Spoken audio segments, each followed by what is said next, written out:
આજે આપણે એક વાત કરવાની છે કે એલઆરડી અને પીએસઆઈમાં જે ડોક્યુમેન્ટ વેરિફિકેશન હોય છે એની અંદર કયા કયા ડોક્યુમેન્ટ આપણે રેડી રાખવા જોઈએ, તૈયાર રાખવા જોઈએ.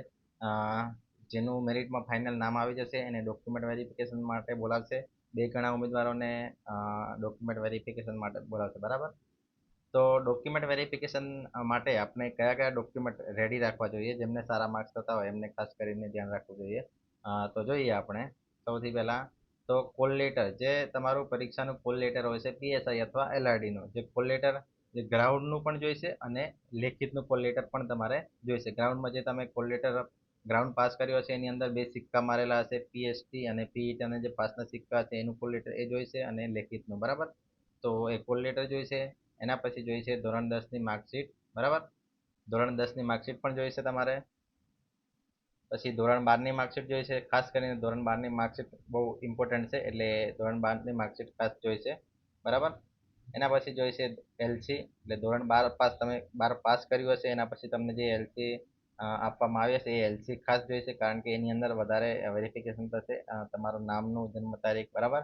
તો એલસી જોઈશે તમારે. એના પછી આઈડી જોઈશે, કોઈ પણ આઈડી. આઈડીમાં આવશે Aadhaar card, PAN card, voter card, licence, driving licence. એટલે આમાંથી કોઈ પણ તમારે એક આઈડી પ્રૂફ ફરજિયાત જરૂરી છે, બરાબર. એટલે એ તમારે જોઈશે. એના પછી જોઈશે એક ફોટો સેટ તમારે રાખવાનો છે. ફોટો સેટમાં તમારે પાસપોર્ટ સાઇઝના ફોટા વધારે કોપી પાડીને રાખવાની છે તમારી જોડે. એ તમને હવે ગમે ત્યારે કામ આવશે. ડોક્યુમેન્ટ વેરિફિકેશન એના પછી પણ તમારે જોઈશે, એટલે તમારે ફોટો વધારે કોપી પાસપોર્ટ સાઇઝની પાડીને જ રાખવાની, બરાબર. એના પછી જોઈશે જાતિનો દાખલો. ખાસ કરીને એસસી એસટી જે સ્ટુડન્ટ છે એમના માટે જાતિનો દાખલો એ ખૂબ જ ઉપયોગી છે, બરાબર.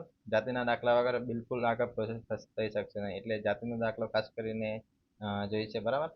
એના પછી નોન ક્રિમિનલ સર્ટિફિકેટ, જેને જે લાગુ પડતું હોય નોન ક્રિમિનલ સર્ટિફિકેટ, તો એમને એ નોન ક્રિમિનલ સર્ટિફિકેટ પણ ફરજિયાત જોઈશે, બરાબર. એના પછી વાત કરીએ તો ઈડબ્લ્યુએસ સર્ટિફિકેટ પણ જોઈશે, બરાબર, જેમને લાગુ પડતું હોય એને, બરાબર. એના પછી ખાસ કરીને વાત કરીએ ટ્રિપલ સી સર્ટિફિકેટ. તો હાલ આ ટ્રિપલ સી સર્ટિફિકેટમાં ઘણા બધાને કન્ફ્યુઝન છે, અને આ ટ્રિપલ સી સર્ટિફિકેટ બાબતે જે સૂચના એની અંદર જે એલઆરડી વેબસાઇટ ઉપર જે ડોક્યુમેન્ટ વેરિફિકેશન વખતે ગઈ વખતે પણ હતી, એની અંદર લખેલું હતું કે કમ્પલસરી, ફરજિયાત જોઈશે, બરાબર.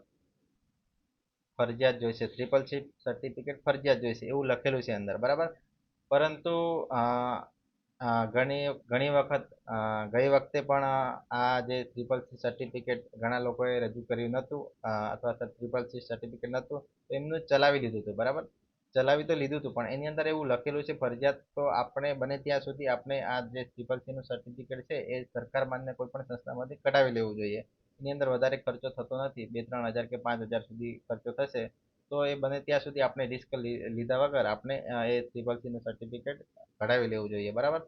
અને એની અંદર ધોરણ 10 અથવા 12ની અંદર તમે કોમ્પ્યુટર વિષય તમારો હોય, બરાબર. કોમ્પ્યુટર વિષય તમારા ધોરણ અને 10-12ની અંદર હોય તો તમારે આ સર્ટિફિકેટની જરૂર નથી, બરાબર. જો તમારે ધોરણ 10 અને 12માં તમે કોમ્પ્યુટર વિષય સાથે તમે 10મું અને 12મું ધોરણ પાસ કર્યો, કોઈ પણ એક ધોરણ, બરાબર, 10માં હોય તો પણ ચાલશે અને 12માં હોય તો પણ ચાલશે. તો તે એ બાબતમાં તમારે કોમ્પ્યુટર સર્ટિફિકેટની જરૂર રહેતી નથી. જો તમારે ધોરણ અને 12માં કોમ્પ્યુટર વિષય ના હોય તો તમારે આ અલગથી સર્ટિફિકેટ કાઢવાની જરૂર પડશે, બરાબર. ના હોય તો તમને એવું નથી કે તમને પરીક્ષામાંથી આ ભરતીમાંથી કાઢી મૂકશે. તો મોટા ભાગે ચલાવી પણ લે છે, બરાબર.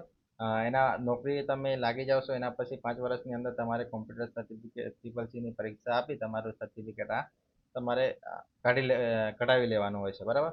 પરંતુ બને ત્યાં સુધી આપણે એવું રિસ્ક લેવાની જરૂર નથી, કારણ કે એમને લખ્યું છે એવું, બરાબર. અને હજી જે ડોક્યુમેન્ટ વેરિફિકેશન વખતે તમારું જે એસઓપી આવશે, બરાબર, ડોક્યુમેન્ટ માટેની એસઓપી આવશે એની અંદર લખેલું જ આવશે, બરાબર. જો ના હોય, ચલાવી લેતા હોય એવું હોય તો તમારે કંઈ વાંધો નથી, પરંતુ એની અંદર એવું ફરજિયાત લખેલું હશે તો તમારે બને ત્યાં સુધી શક્ય બને ત્યાં સુધી કઢાવી જ લેવું જોઈએ, બરાબર. તો એ બાબતે કોમ્પ્યુટર સર્ટિફિકેટ બાબતે જે તમને બીજો કોઈ ડાઉટ હોય તો તમે પૂછી શકો, બરાબર. તો એની અંદર કોમ્પ્યુટર સર્ટિફિકેટની અંદર જો તમારે પીએસઆઈની તમે એક્ઝામ આપી હોય તો તમે ધોરણ 10-12ની અંદર તમારું કોમ્પ્યુટર વિષય ના હોય અને કોલેજની અંદર તમે કોમ્પ્યુટર તમારો કોઈ વિષય હોય અથવા તમે કોમ્પ્યુટર સાયન્સ કર્યું હોય કે એવું કંઈ કર્યું હોય તો પણ તમારું આ માન્ય ગણાશે. બરાબર, એટલે એની અંદર તમારે પીએસઆઈ વાળાને એ બાબતે ધ્યાન રાખવાનું. બરાબર, એલઆરડી માટે તો ધોરણ 10-12 માટે જ છે. બરાબર, ખાસ કરીને જે એલઆરડી ખાસ કરીને એ પણ ઇમ્પોર્ટન્ટ છે કે ટ્રિપલ સી સર્ટિફિકેટ માટે જો એલઆરડીમાં તમે પાસ થયા છો અને તમે ગ્રેજ્યુએશન કરેલું છે અને તમારા ગ્રેજ્યુએશનમાં સર્ટિફિકેટ છે, બરાબર, કોમ્પ્યુટરનો, તો પણ ચાલશે. બરાબર, એટલે એ ખાસ ધ્યાન રાખવાનું.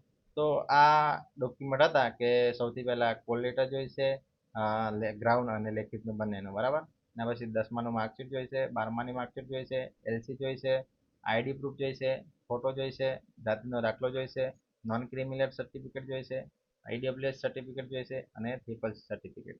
આ તમામ ડોક્યુમેન્ટ તમારે ફરજિયાતપણે આટલા તો જોઈશે જ. બરાબર, એના સિવાય તમારે પેઢીનામું જે બીજું કંઈ હશે એ કેટેગરી વાઇઝ જે પણ હશે તમને ત્યારે અ, તમને આપશે, એસઓપી આપશે. બરાબર, ડોક્યુમેન્ટ વેરિફિકેશન માટે, તો એના આધારે તમારે બીજા બધા ડોક્યુમેન્ટ તૈયાર કરવાના થશે. પરંતુ આટલા ડોક્યુમેન્ટ આપણે પહેલેથી રેડી રાખવાના. બરાબર, તો આ થઈ ગઈ ડોક્યુમેન્ટ વિશેની વાત.